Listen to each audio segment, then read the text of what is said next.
আজি সমাধান কৰিম অনুশীলনী 4.3 কোশ্চেন নাম্বাৰ 9। প্ৰশ্নত কৈছে দুটা পানিৰ নলীয়ে এটা চৌবাচ্চা 9 সমস্ত 3/8 ঘণ্টাত পুৰ কৰে। চৌবাচ্চাটো বেলেগে বেলেগে পুৰ কৰিবলৈ হলে ডাঙৰ বেছৰ নলীটোৱে সৰু বেছৰ নলীটোতকৈ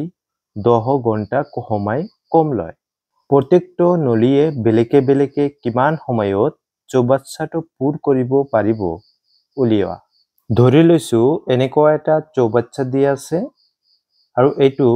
দুটা নলী লগাই দিয়া আছে, এটা সৰু বেছৰ আৰু এটা ডাঙৰ বেছৰ। ধৰি লৈছো সৰু বেছৰ এইটো নলী হয়, এইটো এটা সৰু বেছৰ নলী, এই নলী দি পানী পৰি আছে, আৰু এটা ডাঙৰ বেছৰ নলী, এইটো ডাঙৰ বেছৰ, এইটো এটা ডাঙৰ বেছৰ নলী হয়। এই দুটা নলী দি পানী পৰি আছে। তেতিয়া সময় লয় 9 সমস্ত 3/8 ঘণ্টা। আৰু যদি চৌবাচ্চাটো বেলেগে বেলেগে পুৰ কৰিবলৈ হলে তেতিয়া ডাঙৰ বেছৰ নলীটোৱে সৰু বেছৰ নলীটোতকৈ কি হয় 10 ঘণ্টা সময় কম লয়। অৰ্থাৎ এই ডাঙৰটো যেতিয়া ব্যৱহাৰ কৰা হ'ব এই চৌবাচ্চাটো পুৰ কৰিবলৈ, তেতিয়া ইয়াতকৈ 10 ঘণ্টা সময় কম ল'ব। এতিয়া আমাক উলিয়াব লাগে যে চৌবাচ্চাটো যদি প্ৰত্যেকটো নলীয়ে বেলেগে বেলেগে যদি পুৰ কৰে তেতিয়া কিমান সময় ল'ব বেলেগে বেলেগে, এইটো উলিয়াব লাগে। ধৰা হল সৰু নলীটিয়ে সময় লয় x ঘণ্টা, গতিকে ডাঙৰ নলীটোৱে সময় ল'ব x-10 ঘণ্টা। আকৌ দুটা নলীয়ে একেলগে পুৰ কৰিবলৈ সময় লয় 9 সমস্ত 3/8। এইটো যদি আমি পূৰণ কৰোঁ 9 × 8 72 প্লাছ 3 মানে 75/8, এইটো হৈছে ঘণ্টা। যেহেতু আমি সময় পাইছো, এই চৌবাচ্চাটো সৰু নলীটিয়ে সময় লয় পুৰ কৰোঁতে x ঘণ্টা, গতিকে 1 ঘণ্টাত পুৰ কৰে সৰু নলী 1/x। তোমালোকে জাস্ট এইটুক উল্টাই দিবা, x আছে xক উল্টাই দিবা, অৰ্থাৎ 1/x লিখিবা। 1/x হৈছে 1 ঘণ্টাত সৰু নলীটিয়ে 1/x অংশ পুৰ কৰিব। আৰু যদি ডাঙৰ নলীটি হয় তেতিয়া তুমি এইখিনিক উল্টাই দিলে, অৰ্থাৎ 1/x-10 অংশ পুৰ কৰিব। আৰু যদি দুয়োটা মিলি যদি পুৰ কৰিবলৈ লয় তেতিয়া কিমান অংশ পুৰ কৰিব তোমালোকে এইটুক উল্টাই দিবা। গতিকে 1 ঘণ্টাত পুৰ কৰে সৰু নলীয়ে 1/x, আৰু ডাঙৰ নলী কিমান কৰিব 1/x-10, আৰু দুয়োটা মিলি কি হ'ব 8/75। গতিকে প্ৰশ্নমতে কি হ'ব 1/x মানে এইখিনি আৰু প্লাছ 1/x-10 এইখিনি যোগ কৰিলে এইখিনিৰ সমান হ'ব লাগিব, অৰ্থাৎ 8/75 যোগ কৰিলে, অৰ্থাৎ লসাগু ল'ব লাগিব। লসাগু কিমান পাবা, নিশ্চয় x × x-10 হ'ব লসাগু। এতিয়া যোগ কৰিলে x লগত কেনসেল, x-10 মাজত প্লাছ আছে প্লাছ দিবা, আৰু এইখিনিৰ লগত কেনসেল, x থাকিব, x × 1 মানে x হ'ব, আৰু ইকুৱেল টু 8/75। x + x মানে দুটা x 2x, আৰু -10 divide x × x-10 equal to 8/75 হ'ব। অৰ্থাৎ ওপৰত হ'ব 2x - 10 আৰু তলত x × x² আৰু x × 10 মাইনাছ আছে -10x ইকুৱেল টু 8/75। এতিয়া ক্ৰছ মাল্টিপ্লাই কৰি দিবা। ক্ৰছ মাল্টিপ্লাই কৰিলে এইটোৰ লগত এইখিনি আৰু এইখিনিৰ লগত এইখিনি, অৰ্থাৎ 8 × x² 8x² আৰু 8 × 10 মাইনাছ আছে মাইনাছ দিবা 80x, আৰু ইকুৱেল টু এইখিনিৰ লগত এইখিনি পূৰণ কৰিলে কি পাবা 75 × 2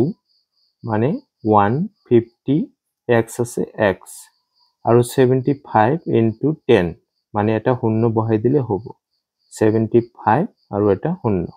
এতিয়া গোটেই কেইটা একেফালে লৈ আহা অৰ্থাৎ 8x স্কয়াৰ minus 80x আৰু ইফালে লৈ আহিলে 150x আছে প্লাস গতিকে ইফালে আহিলে 150x মাইনাস হ'ব আৰু এইখিনি মাইনাস আছে ইফালে আহিলে প্লাস হ'ব অৰ্থাৎ 750 equal to 0 এতিয়া যেহেতু গোটেই কেইটা হৈছে জোড় সংখ্যা গতিকে আমি 2 দি ডিভাইড কৰি দিলে কি পাম 2 দি যদি ডিভাইড কৰা হয় অৰ্থাৎ ইয়াতে হ'ব 4x স্কয়াৰ আৰু ইয়াতে হ'ব 40x আৰু মাইনাস 150 আছে গতিকে 75x আৰু প্লাস ইয়াতে হ'ব 375 equal to 0 এতে এইখিনি আমি প্লাস মাইনাস কৰিম প্লাস মাইনাস কৰিলে কি হ'ব 40 minus 40x আৰু minus 75 গতিকে 75 1 minus হ'ব 115x আৰু plus 375 equal to 0 এতিয়া আমি মধ্যম পদ বিভাজন কৰি সমাধান কৰিম মধ্যম পদ বিভাজন মানে হৈছে প্ৰথমে কি কৰিব লাগিব 4 into 375 অৰ্থাৎ 3754 into কৰিলে শূন্য এইখিনি পাম এতিয়া এইখিনিক আমি উৎপাদক বাহিৰ কৰিম অৰ্থাৎ এই দুটা যদি আমি পূৰণ কৰো 3 into 5 3 5 গুণ 15 আৰু এতে 100 থাকিল 100 এৰ ভিতৰত কি হ'ব 2 into 5 10 10 into আকৌ 10 থাকিল 10 into মানে 2 into 5 এইখিনি পূৰণ কৰিলে 1500 পাম অৰ্থাৎ এই দুটা মিলি যদি পূৰণ কৰা হয় 15 আৰু ইয়াতে আছে 2 into 5 মানে 10 2 into 5 মানে 10 এই দুটা হৈছে পূৰণ কৰিলে 100 হ'ব আৰু ইয়াতে 15 আছে আমাক লাগে কি মিডল টার্মস আছে 115 আছে অর্থাৎ আমি যদি এই দুটা যদি পূরণ কৰো অৰ্থাৎ 100 আৰু প্লাস 15 কৰিলে আমি কি পাম 115 পাম অর্থাৎ মিডল টার্মসটো পাই যাম তেনেহলে আমি 15 plus 100 এই হিচাপে আমি ভাঙিব পাৰিম গতিকে আমি লিখিম 4x স্কয়ার minus 115 এর ঠাইত আমি 15 plus 100 into x plus 375 equal to 0 ইয়াৰ পৰা আমি ব্ৰেকেট উঠাই দিম ব্ৰেকেট উঠাই দিলে 15 into x 15x আৰু মাইনাস আছে ইফালে minus 100 into x 100 into x plus 375 equal to 0 এই দুটাৰ পৰা আমি কমন লম অৰ্থাৎ x কমন যাব x কমন গলে ইয়াতে থাকিব 4 into x আৰু মাইনাস আছে মাইনাস দিবা আৰু ইয়াতে 15 ইয়াৰ পৰা কমন যাব মাইনাস এটা কমন আহিব মাইনাস কমন 25 কমন আহিলে 4 যদি হয় 4 আৰু x অৰ্থাৎ পূৰণ কৰিলে কি হ'ব 100x হ'ব আৰু মাইনাস ইনটু মাইনাস প্লাস হ'ব আৰু 25 ইনটু কি হ'ব 15 25 into 15 হ'ব 375 equal to 0 এই মাইনাসৰ আগৰ আৰু পিছৰ পৰা কমন যাব কি কমন যায় 4x minus 15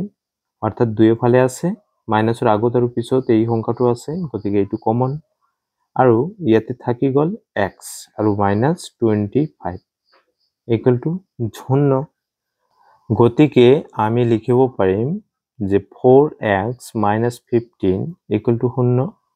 or নাইবা x minus 25 equal to 0 এতে ইয়াৰ পৰা আমি minus 15 ক ইফালে লৈ গলে প্লাস হ'ব 4x থাকিব 15 হৈছে আৰু x equal to কি পাম 15 divide 4 আৰু ইয়াৰ পৰা x equal to কি হ'ব 25 হ'ব মাইনাস আছিল প্লাস হৈ গল ইয়াৰ পৰা আমি x ৰ মান কোনটো লম x ৰ মান যেহেতু আমি x ৰ মান যদি 25 লও তাৰ মানে কি হল যে হৰু নলিটিয়ে কি হৈছে 25 ঘন্টা সময় লব আৰু যেহেতু প্ৰশ্নত কোৱা হৈছিল যে সৰু নলীটোতকৈ ডাঙৰ নলীটিয়ে 10 ঘণ্টা সময় কম লয় অৰ্থাৎ ডাঙৰ নলীটোৱে কি হ'ব 25 - 10 কৰিলে কি হৈছে 15 ঘণ্টা গতিকে 15 ঘণ্টা হ'ব ডাঙৰ নলীটোৱে সময় ল'ব 15 আৰু 25 ঘণ্টা হ'ব সৰুটোৱে কিন্তু এইটো কি হৈছে x = 15/4 আছে এটো অলৰেডি কি হৈছে সৰু হয় যেহেতু এটো অসম্ভৱ বুলি লিখি দিবা এটো কেতিয়াও x ৰ মান হ'ব নোৱাৰে যেহেতু কি কৈছে যে x ৰ মান যদি এইটো হয় তাৰ মানে কি হল 4 3 গুণ 3 অলমোস্ট কি হয় 4 ঘণ্টাই ধৰি লৈছো যে 4 ঘণ্টা x ৰ মান যদি 4 ঘণ্টা হয় 4 ৰ পৰা আকৌ কি হ'ব এটো হল সৰু নলীটোৰ সময় অৰ্থাৎ 4 ঘণ্টা হৈছে সৰু নলীটোৰ সময় গতিকে নিশ্চয় 4 ৰ পৰা আকৌ 10 ঘণ্টা মাইনাস কৰিব লাগিব এটো ডাঙৰ তেতিয়াহে ডাঙৰ নলীটোৰ আমি মান পাম যেহেতু এটো কি হ'ব -6 হ'ব -6 যেটো সম্ভৱ নহয় মাইনাস তো কেতিয়াও হ'ব নোৱাৰে গতিকে এটো নহয় অসম্ভৱ এটো আৰু x ৰ মান হ'ব 25 গতিকে তলত লিখি দিবা গতিকে সৰু নলীটোৱে সময় লয় 25 ঘণ্টা আৰু ডাঙৰ নলীটোৱে সময় ল'ব 25 ৰ পৰা কি কৰিব লাগিব 10 মাইনাস কৰিব লাগিব 10 মাইনাস কৰিলে কি পাম আমি 15 ঘণ্টা এটি হ'ব आंसर